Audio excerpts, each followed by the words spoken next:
Hey everybody, Scroft here. Welcome back to the channel. Welcome to this brand new Let's Play series on Kinlaig. Now I did tease this in the mini-series I did on it, saying that we're going to do this properly. We're going to dive into it with all the mods that I would normally use, and that's pretty much what I've done. I've been setting this up over a few days, a bit each time, because I had other things to do. But we are using some interesting mods that are going to change the way we play through this.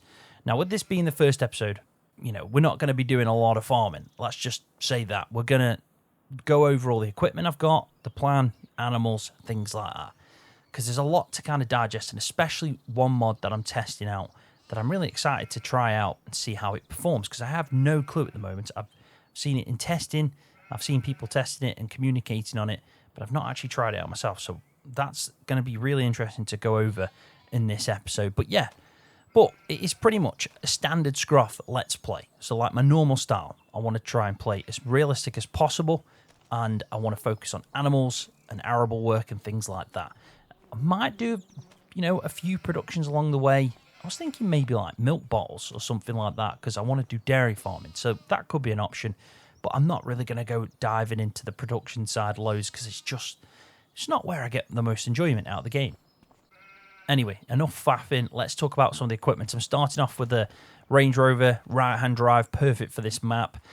All this is the same over there. My tractors, I've kind of gone with pretty much what I used in my mini-series because I like that setup, but we'll get to that in a second. Got a few things that started me off, just, you know, twine, net wrap, things like that, fertilizer. Got some liquid lime as well to use, that'll be interesting. And yeah, herbicide and so on.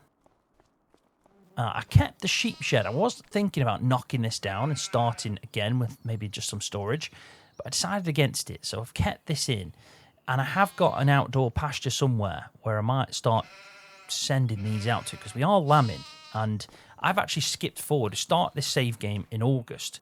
And what I've done is I've skipped all the way through to year 2 May, because I want to get my animals kind of going and fed and things like that. And yeah, so we can start it like midway through May, and I've set it up with a certain amount of money. You can see I'm at 68,725. Pretty random, I know. The scale looks nice there, though. So yeah, set all the animals up, things like that. We've got 2 cow sheds, which I'll go over. We've got one for dairy. This one's going to be for beef stock, and they're actually consuming a lot of feed at the moment.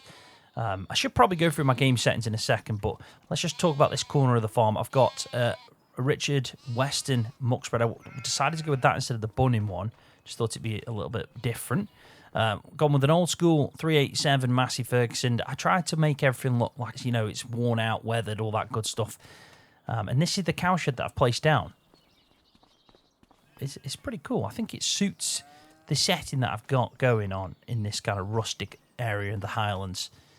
So it does the job well. And out the back is the field that I've combined together, which we'll have a proper look at in a second. But yeah, there's a few bits and bobs for storage. I could have put the pallets in here, to be honest, maybe somewhere in here. I can even get in there where the mass is and put stuff in here, but I didn't want to make anything too compact and difficult to start off with. I have made this a little bit different, because you do have an option with the shed to put a pasture in, like one where the cows can roam around. You can see I've already produced a lot of muck that could be a problem, so we're going to have to sort that out. In fact, we might get a bit of muck spreading done at the end of this episode, just to get the ball rolling. But pretty much this is the area for the cows, and you can see they're all beef stock breed. I've got some Limousin, I've got some Angus, and I am using the realistic livestock mod, but with the textures of the animals from the enhanced animals pack. It's actually the vanilla. It's the vanilla kind of mod that you get on Mod Hub. There is a way of combining the two, and that's all down to Arrow. It's on his GitHub page as a post to it. It explains how to do it from start to finish. It's a little bit of XML work. It's not just as straightforward as plonking it into your mods folder or something like that. You do have to put an extra XML into the vanilla pack, and then from there you can select it. Basically, Arrow's just obviously a wizard. What he does, he set it up so in the game settings down at this section here where the realistic livestock mod is, there's an option at the bottom to set the XML path, and if you put this in with it unzipped, it can't be zipped into your mods folder. Just go back again. You can see that there's this XML that you can put into it, which is how you get it to work with the enhanced, with the realistic livestock mod. So basically, you select that as the path, press OK, save it, jump out the game, come back in again, and there's a way of having these custom animals. So it's built in mainly to the realistic livestock mod by Arrow, but you do have to create the XML in the vanilla pack so it works, and then have it unzipped in your mods folder. I know that sounds confusing, but there is a step-by-step kind of path to it on Arrow's GitHub page. I will put a link in the video description if you want to go try it yourself. And if you do need any help, jump into my Discord, because there's plenty of people in there that can help you, and I can help you. I can, if you need any assistance in that, I'm happy to do it. So yeah, just jump into Discord. But that's basically what I'm running. So it's the first time I've done that, because I know it doesn't work with the Herefords, and it also doesn't work with the Highlands cows. So we haven't got Highlands cows, but I'm not too fussed about that, because whilst they look really good and it's nice to have them, and it would be nice to have them as a bonus, I'd probably more likely focus on the Holstein and, the Angus and stuff like that for the beef stock. So, in fact, I only think I've got Angus, but for some reason I've got these brown Angus. So you can see that's an Angus bull. It's pretty obvious it's a bull as well. So, yeah, we're properly focusing on animals as well in this playthrough. It's going to be a bit of a messy start because of the fact I've got so many things to show you, my plan and everything like that. And I think if I just get all the information out in the first episode, going forward into the next few episodes, we can focus on doing the farm work. I like that texture of the straw that's built into this. It is pretty good, and you can see it's got a bit of muck in as well. So let's look at this then over here. This is my current animal shed with the beef stock. This is my beef stock shed. I've called it beef shed, so it's pretty straightforward. I've got 15 cows in this. I've got 15 cows in my Holstein milking shed. I've also got I think I've got 17 sheep now as well. So that's my total numbers for animals. If we go to this section here, this is the current ones I've got in stock. I've marked up the ones that are basically in calf. So everything here is in calf. It needs to get to 18 months old. I have progressed through quite a bit to the fact, that you can see that some of these are like in calf, well in calf now as well. So I've marked them up. Now they're doing it all from the bull. I'm not using any AI with the beef stock, but I am using AI with my dairy stock. So completely different completely different side to that. If I go to this one, for example, press artificial insemination, you can see that I've bought a stock of Holstein bull. We've got 15 straws of it, 72% success rate, and the genetics obviously are really good. So they're the ones, the AI side of things we're using for the dairy stock. So I'll show you that in a second. And then in the messages tab, I've got nothing there. So you can see that my cows are quite happy. They are consuming a lot though, and I've got it set to 200% currently. In the settings, if we go back here, you can see my food scale's at 200, and that's pretty much what I've got. I've got animal deaths to on, but I've turned off accidental chance. So basically, there's no accidental deaths. They're going to die through either old age, through pregnancies, I think it's pregnancies still, and also through, if I don't feed them. So things like that. I don't want them to die just because they get something like that. But if they get a disease, because I've got diseases to enabled and I've kept the disease chance to 100%, if I do get a disease, then, they're going to need treatment, or they could potentially die from it, depending on what it is. So there is a way of that still happening. But yeah, this is pretty much set to go. I've got a load of slurry. I've got a load of muck that needs to be shifted. You can see the 36, I've got 31,000 litres of manure and 29,000 litres of slurry. Now, I have changed some of the numbers. I've made it quite intense because I wanted to start with a lot of slurry and muck, but I might change it back to maybe double what it's set up so it matches what I've got in feed. I would love it if Arrow did an option to not just put the food scale in here to 200%, but not like the inputs, but also the outputs. So if there was an option for slurry and for manure, that we could maybe put that to 200% and manage it in game instead of just going to the XMLs and doing it. Either way, that's just, it's not a make or break thing, that isn't. That's just like a nice ideal addition that would, I think, make it better. Because I do find there's not much slurry and there's not much muck, whereas now I've got loads to kind of tackle. So yeah, that is pretty much this beef side of things, the beef shed. I've also got a farm skip there that I think is a really good mod because I can I can basically just chuck anything into this and it'll get rid of it. So if you go to my, so I'll give you an example. If I go to my, if I go to this one here and hide everything I can't sell, you can see that it just hides a couple because I can still sell bale wrap at the farm skip for nothing, herbicide, liquid fertilizer, round bale net, twine and stuff like that. So I can get rid of items if I need to. Don't think I will for them, but if it's just nice to have a way of getting rid of some bits and bobs without just deleting them in game. So yeah, that's that. Right, moving around to the kind of the centre section now of the farm. I've got some fuel. I put 1,000 litres in it, big fuel tank. It's one shame about this starting farm on Kinlaig. These, which I would think actually look really good for a fuel tank, just don't work. There's no custom fuel tanks added, but some of the models that have been added would make a really good fuel tank. So it's a bit of a strange one, that is. I feel like they missed a good opportunity there. Right, let's talk about our tractors then. So I've gone with the well-known, everyone knows this now, which is the New Holland T8000, the 8000 series. I haven't gone for a crazy one. It's 281 horsepower, not the 359 you can get. And then I've also got this. It's 194, which is the TM190. I absolutely love this tractor on Mod Hub that's dropped, not only because of the fact that it's got like head animations and you bob up and down. It's it's just really nice inside as well, quite detailed. So like the fact that we got that, and I've also gone with the JCB as well. So 3 really good tractors. I've actually got 5 tractors with the Massey because I've got an old school John Deere that's just sitting out. It looks like it's a rusted old school girl that does nothing, but she does work. We can use it. It's just, she's like like a backup of a backup basically. So I've got my animal trailer there. I've got a pickup wagon because I thought we could do that, and there's a good reason to that, and we'll get into that in a second, I promise you. But there's many reasons why I want to go down the route of doing like bunker work and stuff like that. Got a wrapper and a small round baler down there. In here, I've got my harvester, which I've gone for an old school girl, the New Holland TX62 with a 5-meter header. I think I want to start off with a bit of a challenge. It's not like a start from scratch. I was torn between doing a start from scratch, but I thought, no, I did really enjoy playing on this starting farm, and I just want to kind of customize it a bit and put in some old equipment that we can work up from. So that's the aim. And if you've noticed, like most of my tools are pretty old.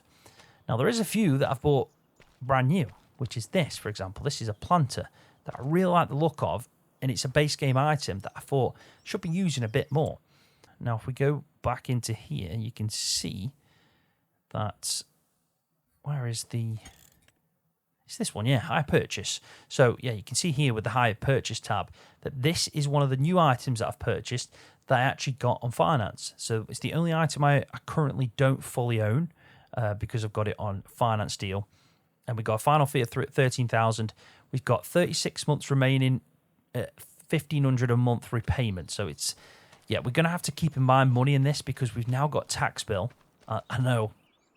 I'm going to be honest with you now, before I even get into the red tape mod, it's completely new to me. It's still in testing. Things might change in it, but I'm probably going to make some mistakes because of the fact I've constantly got to keep in mind these things, these policies, these schemes, and the tax to know that I can't just go and get something on high purchase because it potentially could like mess me up tax-wise. I don't know. So we're going to have to just learn as we go through. And the idea and the plan originally was for this mod to come out around Christmas time.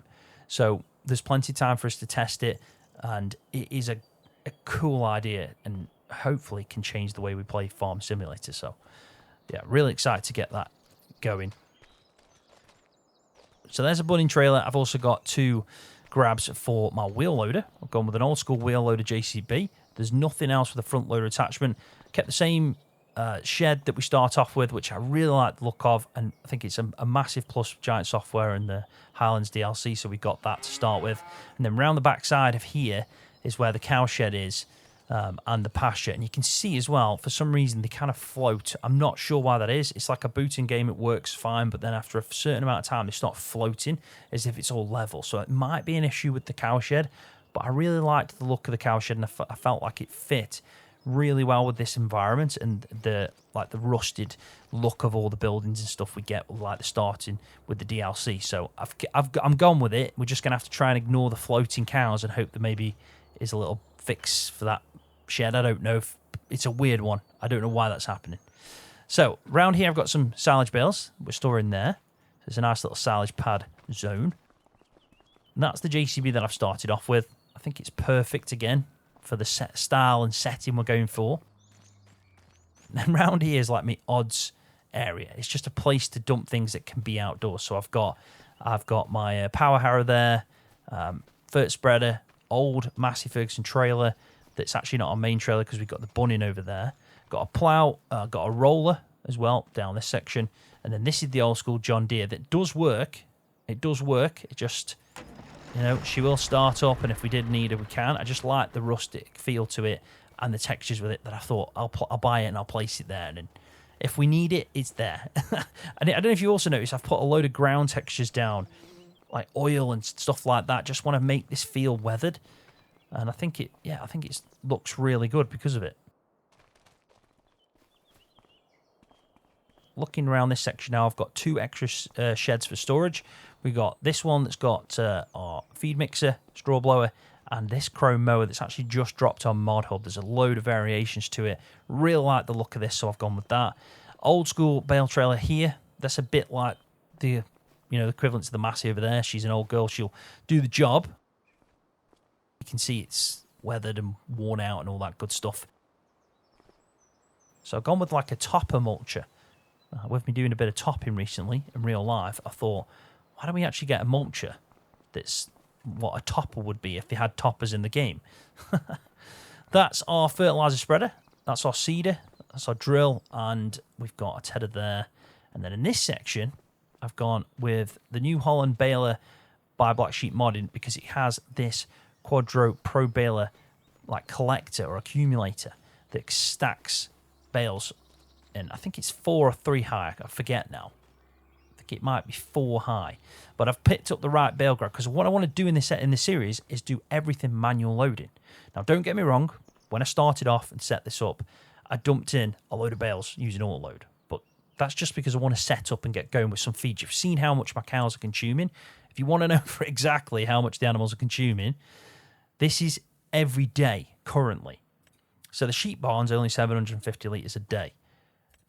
The beef take 10,000 litres of feed every day, and these are taking 4,600. Now, I'm doing 3-day seasons, so that's, you know, potentially 30,000 litres a month for the beef stock, and what, 15, let's say 15,000 for the dairy stock. So I needed some feed to start with. Very quickly, we'll go over what I own, just to make that clear. I own patches 23, 22, and 20, but I've combined 20 and 50. I've got a grass field at 35 and a grass field at 2. And then down here, I've got 52, which is like a woodland area, and it's got a really nice kind of view to it, looking over this train line. It's a bit hilly, and I thought it'd be perfect for an outdoor area to go and take the sheep, which I think we'll probably do in this episode, actually. We'll go do that and then do a bit of muck spreading maybe in 35.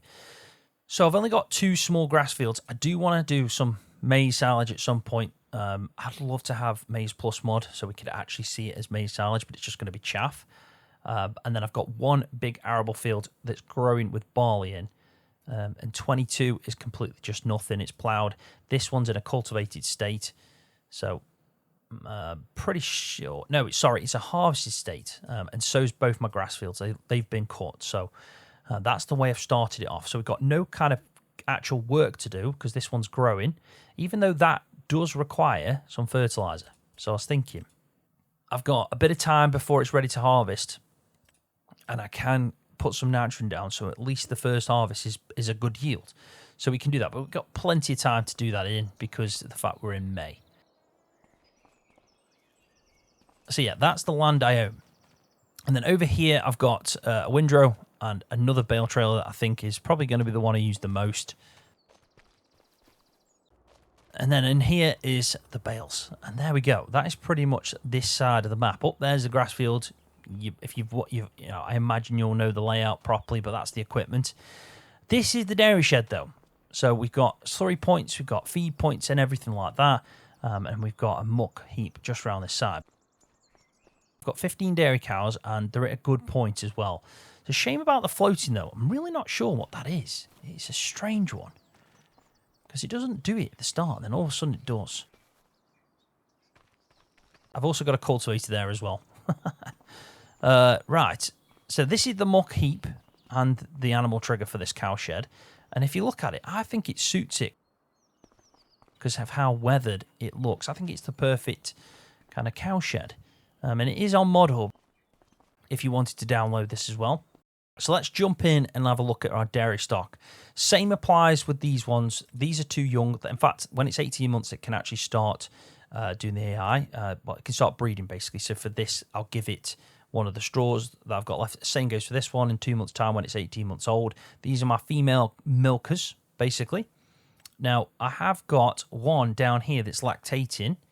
And technically, I could put it into calf, but it's recovering from its last birth that it's had for it, so the calf, and you can see that it is lactating for us. It's the only one lactating, so we are producing a very small amount of milk currently. But what I have decided to do is, whilst all the ones that are marked have gone into AI successfully and are going to have a calf and lactate, so they're going to be our new milkers, these two, I am going to cull them off, mainly because of the genetics. The genetics are so low into comparison of the others. I mean, don't get me wrong, that one's not amazing, but it's not as bad as these. So I'm decided that this one here that's 21 months, and this one, I'm going to cull them out my herd.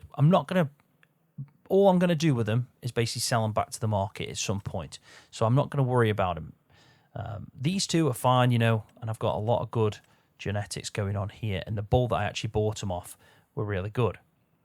This one actually had a calf, but it died at birth. Because of its fertility being so low, it's just a risk, really, if you get it in calf. So that's what made me think I'm going to call these two out. And you can see here from the messages I've had since I've been setting up that these are the ones that have been inseminated. Some were unsuccessful, but I just repeated. This is the one that was unsuccessful, 4-3. Which one's that one now? Yeah, this is this one that I decided eventually, because it didn't get into calf, I'm going to put that on the cull list with it being so low down. Now, this might be like really complicated stuff, but this is the way I want to play FS. I'd like to be this in depth with it personally. And this opening episode gives everyone an idea of where I want to take this series. So yeah, a few of them were unsuccessful. This one here, 2-4, got in eventually. It's just the success rate of the AI and the type we buy. This is where you can buy, you know, your genetic, your straws. Each cow, which is a bull, so this one here, Nitro, you know, you can see that it's got a 72% success rate, and they're not bad genetics, are they? In fact, I'd say that's the best one for the type of bull we want to go for, which is a Holstein. So the £30 a straw, you can buy 1,000 for 30,000 and so on, and then you get them, and when you do the AI, that's what you've got in hand. We've got about 15 left anyway, so as soon as this one, for example, gets to 18 months old, which is next month, we can give it some Nitros, which is what the one I've just shown you down here. This is the one that I actually bought. So I bought 30 straws, and yeah, we got about 15 left. So it's been good practice to try and get them to this point. You can see where we're aiming at. You can see we're probably going to have quite a few calves soon, hopefully. Yeah, and then we've obviously need to cull out the two that just aren't working at the moment. So, I mean, we're not doing too bad, are we? We've got, just trying to see here. So that one's 20%, 30%. So you can see here, like 40%. I think 40% is the highest I've got. We're still a bit of way off having the calves to start milking, everything like that, but we can keep the bull rolling. And we might have to come up with a better system for that, because I haven't really dived into the milking side of the realistic livestock mod and having a good rotation of when they dry up. We still got milkers and stuff like that. You want to have a group, don't you, of like your dry cows, your ones that are in milking, and when the ones that are milking dry off, you bring the ones that are dry back into milking, things like that. So it might be something that we do at some point, build another shed to put dry cows in and so on. And hopefully that one won't have floating cows.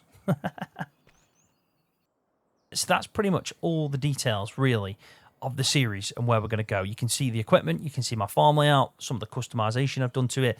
Some of the mods, realistic livestock, obviously is going to be a main focus. And there's one mod that's going to be a massive focus that we've got left to talk about, which is the red tape mod. Now, we're going to go into that in a second, but I've decided, because I'm already recorded for like 30 minutes here, We'll talk about that. Then we're going to move the sheep, and then we're going to leave the muck spreading until the next episode.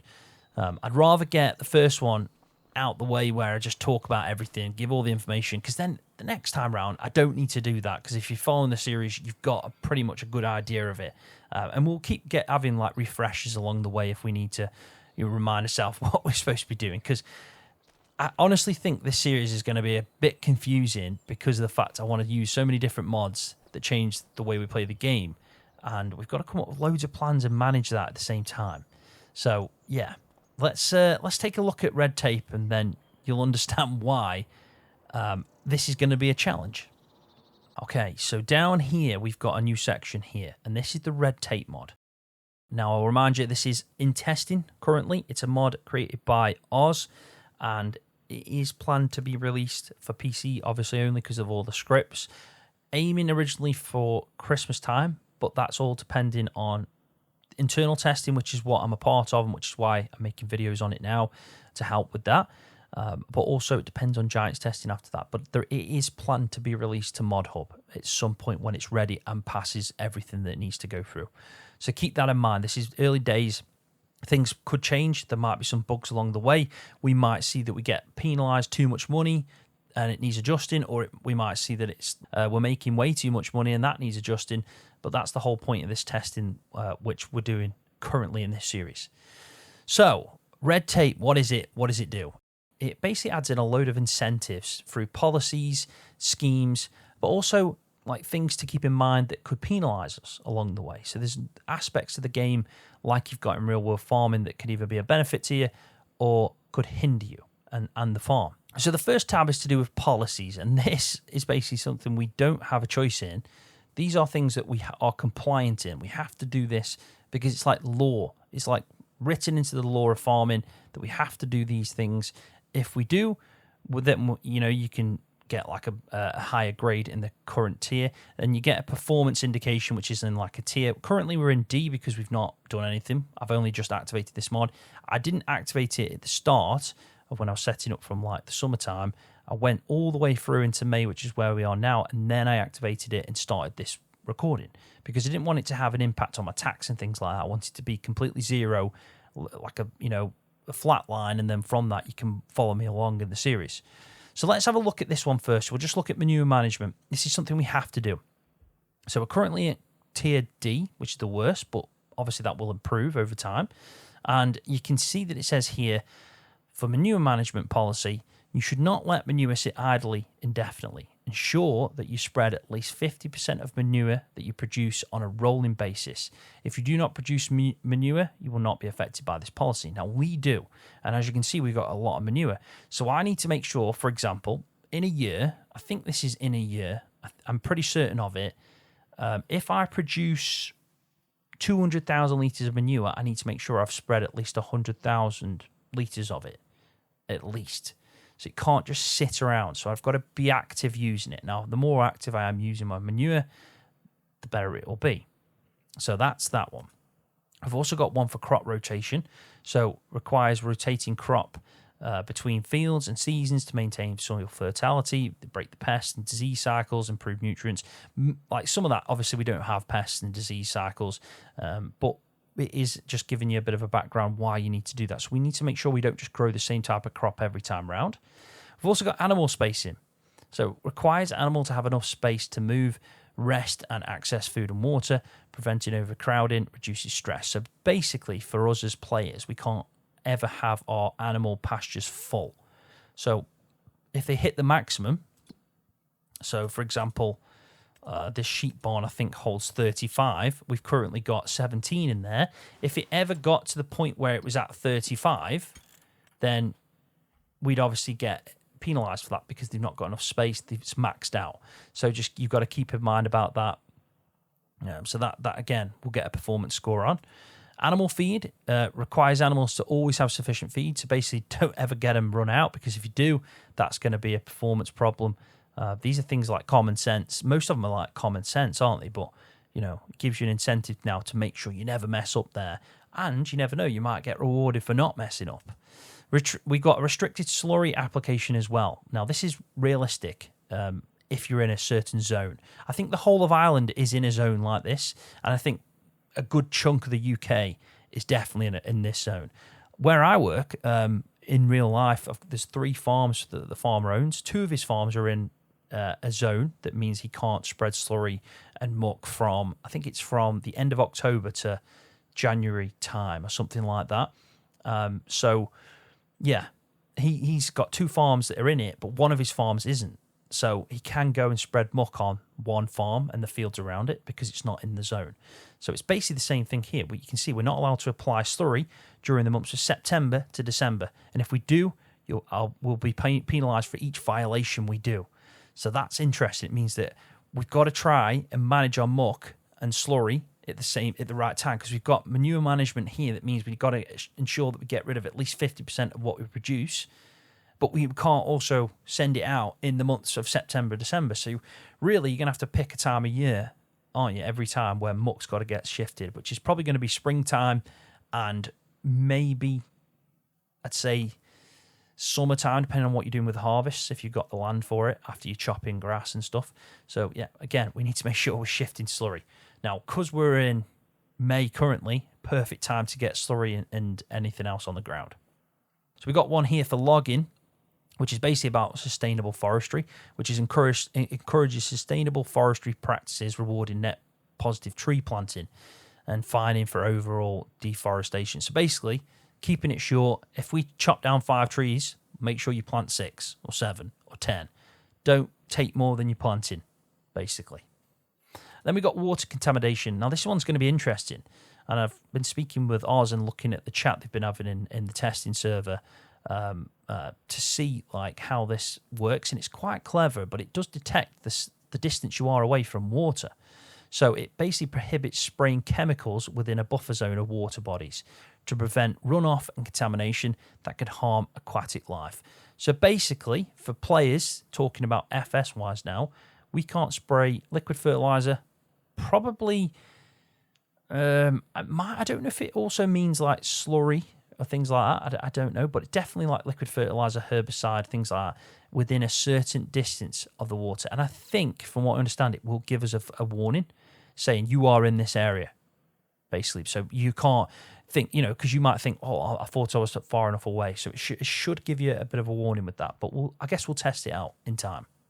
Another animals one here called conditions of the animals. So encourages maintaining animal productivity, which is a general indicator of good welfare, animal welfare. So basically, keep their health up. So now we've got slurry management, which is the same as manure management, I imagine, but for slurry. And it also works well with the restricted slurry application, that we can't put slurry down between September and December. So basically, it says that we need to keep our slurry tanks or slurry stores below a certain capacity to prevent overflows and spills. So overflows can release slurry into the fields, blah, blah, blah. Basically, never make your slurry tank fill up.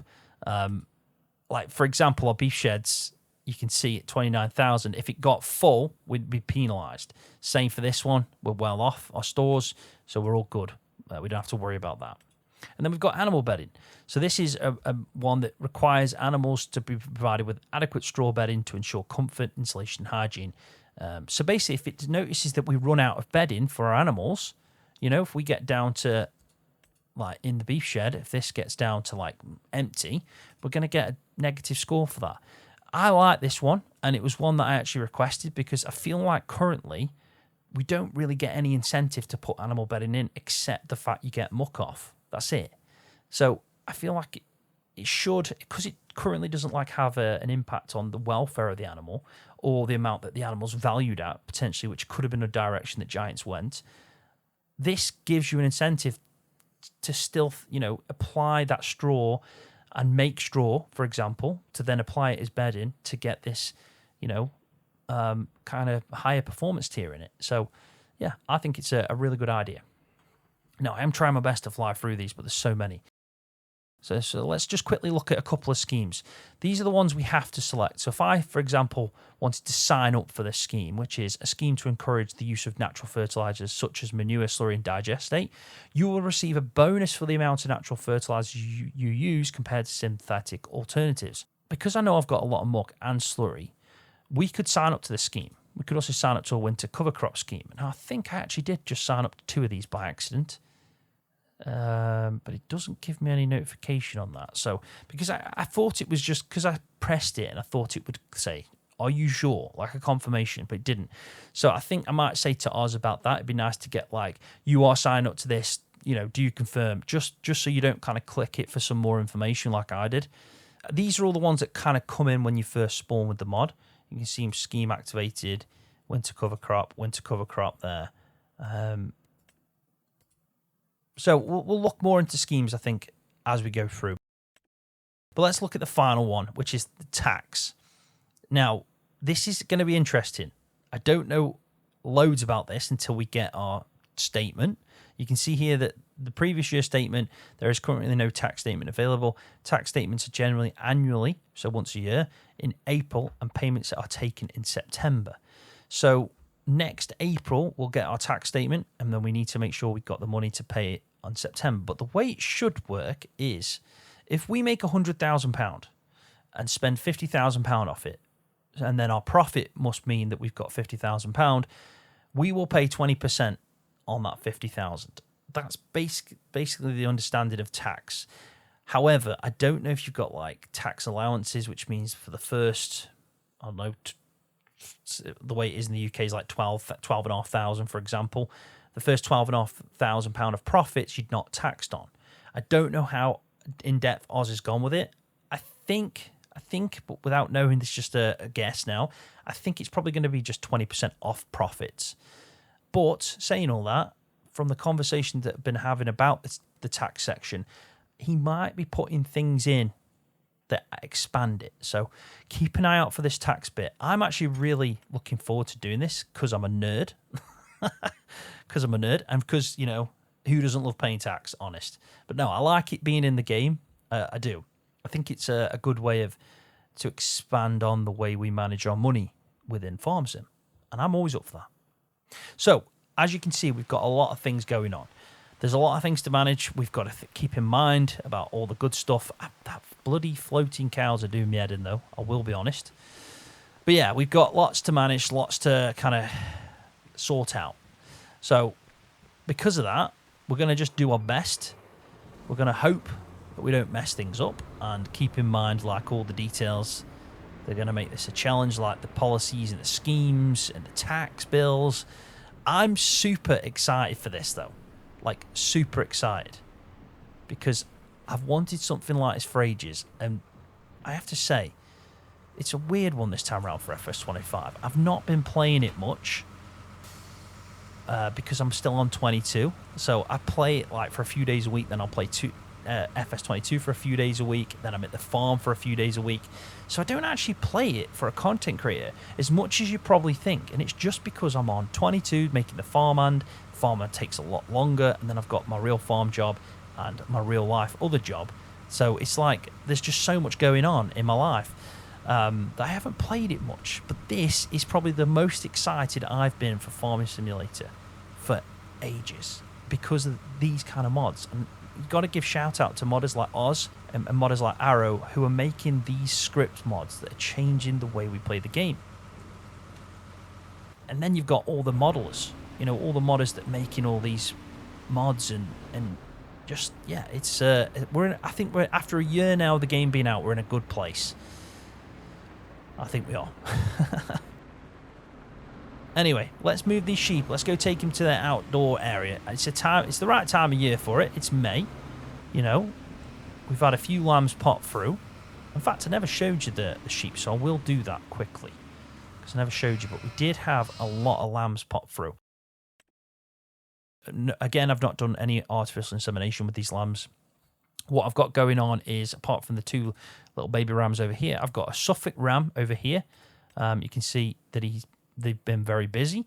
We've got quite a few lambs. I've also got a merino ram over here. So basically, there's 2 male rams that have been doing their business, and from that, we've had 1, 2, 3, 4, 5, 6, 7 baby lambs, which is why we're currently at 17. So yeah, it's been we've been very busy on this side. Let me just So many menus. So many menus. Yeah, let's go back to this section. I just want to check how many are still... So these are expecting... So I've got 2 more lambs coming out here. I've got 1 there, 1 there. So that's 4. And then we've got 5, 6... So we've got 6 more lambs to come. So they're going to be lambing out in the fields. I mean, technically what we could do is keep our lambs, the ones that are lambing, still in the shed. Because that's probably going to be more realistic, isn't it? So they're nice and indoors. But what we can do is we can send out... Yeah, we can send out the ones that have lambed, like this one and this one. That one's expecting, so that one can stay indoors. That one can head out.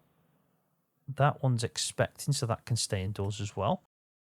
The animal trailer's full, but we've got on all our lambs, the mothers or the ewes that have had the rams and have had the lambs as well. We got one of our rams, or breeding rams, not the lamb rams, or ram lambs, yeah, or the ram lambs. We got ewe lambs, rams, everything basically. The only thing that hasn't gone is this Suffolk ram, which will do, but I can't fit it in currently because it can only hold 10, which I think is insane because we were in one of these trailers, literally yesterday as I'm recording this in real life, and got 50 sheep into there. 50 sheep, because they've got like sections that they're in like 4 partitions, so you can have 2 layers, so it's like 25 on each layer, which just goes to show how them trailers aren't set up currently right for FS. Hopefully though, you could, I don't know, even if it showed 10 in there, still allow us to have a realistic number of animals in it. But anyway, that's irrelevant. I'm at 50 minutes in this episode, so let's just stop faffing and get this done. And even if we come back at a later date for the ram, let's just go take these out and take them to the outdoor section.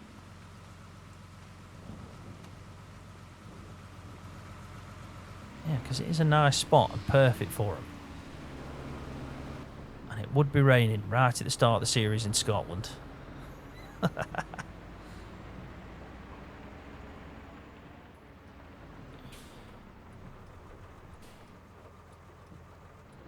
mean, the bobbing up and down in this tractor, I really like it. I do. I honestly really like it. But it takes a bit of time to get used to, because I am fully bobbing up and down. In fact, I might change my camera angle on this one. Probably about there, and let's zoom in a little bit. I'd say that's about right.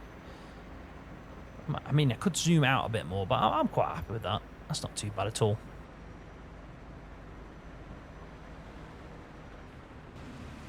So what we need to do is go over to that section there. I've put a gate in the field. Now, if this had cropping, it would be a nightmare to get to my sheep, so I do need to come up with an alternative solution to that, even if I put a track through the centre of the field, which is the worst option, basically. So I think what I will do at some point is try and make a track either going down from the bottom of the field, because there is a bit of a track over there, and maybe coming up through that field there.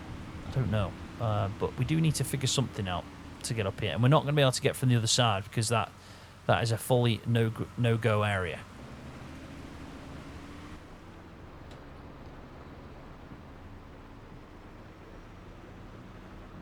Bloody bumpy. It's definitely bumpy.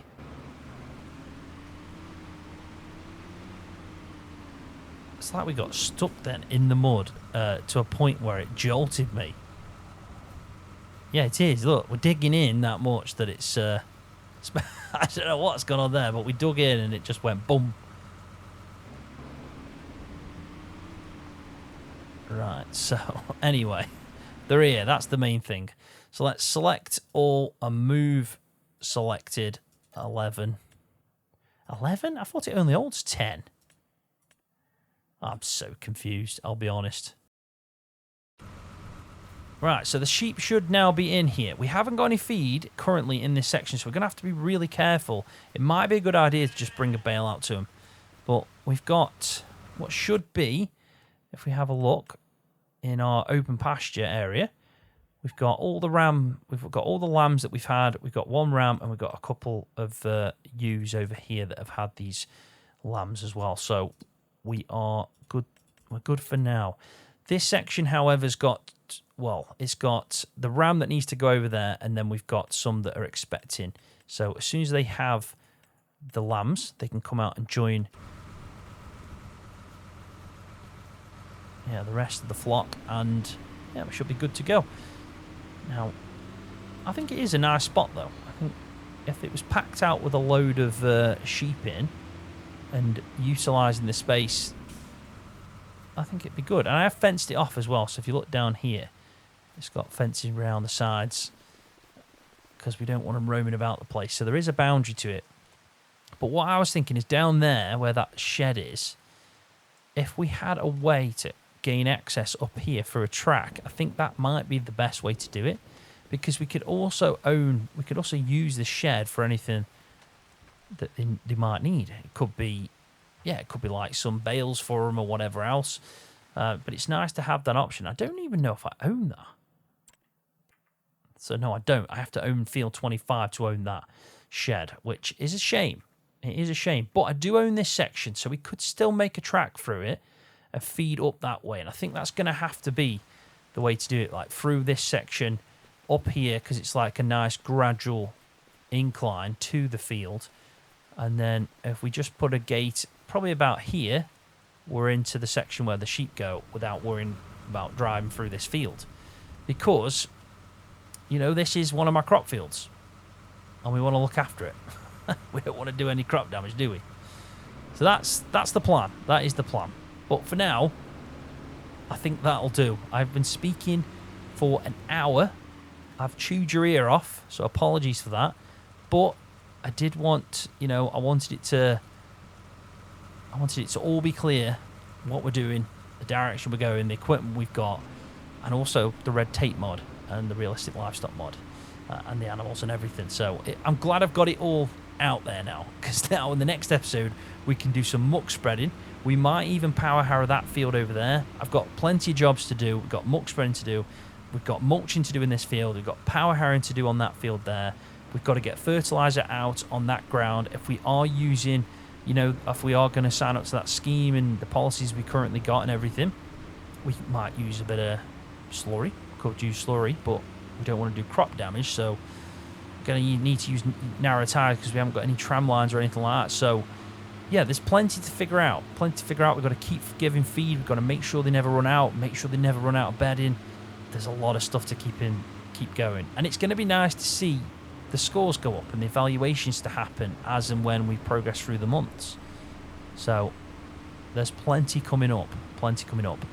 But I am going to leave it there. Let me know in the comment section what you think of the series and the idea, and especially the red tape mod. Are you excited for that? Because it is pretty cool. What do you think of the floating cows as well? Do they annoy you as much as they annoy me? I'd love to know. But yeah, let me know in the comment section what you think, and if you've got any advice, tips and good stuff like that, I'd love to know. Any questions about anything like the realistic livestock mod? I know some people have avoided it, thinking that it's a little bit too in depth. Remember, jump into my Discord server. I'm always willing to help out. It's a better place to communicate about things like that than it is in the comment section on my videos. But you can always ask a question. I'm happy to answer. It's nice in Discord because it's open to everybody to have a discussion about, not just me replying to you or anything else. It feels like it's a more open area to do it. So if you do got any questions about things like that, jump into my Discord and I'll help you out. Because the realistic livestock mod on ModHub isn't the same as the one on GitHub. Like, you won't get this, which is liquid nitrogen tanks with straws in, and you can see it says 15. The cow or the bull it's come from. So yeah, it's definitely different and a big game changer. So yeah, if you got anything like that, just let me know. I'll always do my very best to answer that, and I'll leave it there. So thank you for watching. Give it a thumbs up if you enjoyed it. Subscribe to the channel if you're new, and I'll see you all in the next one. See you, everybody.